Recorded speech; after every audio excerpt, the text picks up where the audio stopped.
पवित्र अशा प्रशासनाची दडपशाही चालू आहे.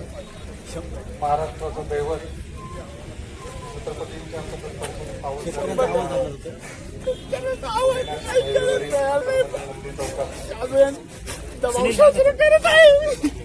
शेतकऱ्यांच्या आला इथून सुरुवात आहे. महाराष्ट्रात शेतकऱ्यांनी फिरायचं परिस्थिती आलेली आहे.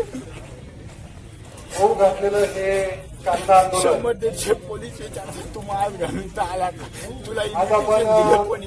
गेले अनेक दिवस पाहतोय. फोटो दाखव. यांना आता हे आंदोलन हळूहळू सगळे मोठं होत चाललंय. invitation एक सोबत दाखवणार आहे.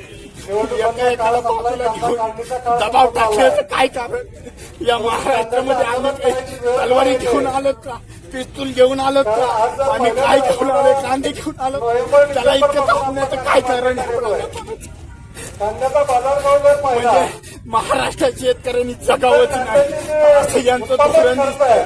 येणाऱ्या काळात याला सडेतोड शेतकरी उत्तर देतील आणि मग अशा असं दिसतं. वेळेला याच्यात प्रशासनाची चूक नसून सरकारच्या वतीने याच्यावर दबाव आणलेला आहे आणि आम्हाला या महाराष्ट्रात आज इथून पुढे पाऊल सुद्धा टाकण्याचं बंदी घालतील की काय अशी परिस्थिती आहे.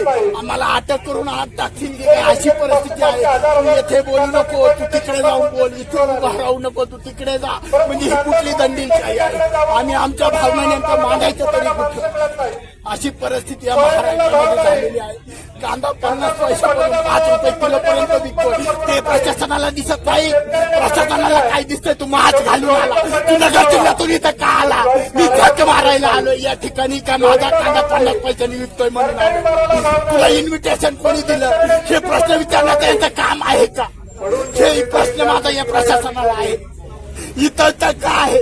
माझा शेतकरी दिवस रात्र कष्ट करतोय, 12-12 महिने कांदे जपून ठेवतोय. एक मुलगा जर पोटामध्ये असेल तर तो 9 महिने जपता येतोय. अरे माझा शेतकरी 12-12 महिने कांदे जपून ठेवतोय आणि हे जुलमी सरकारचे कांदा 5 रुपयापासून 50 पैशांपर्यंत विकला जातोय. का पाहत नाही?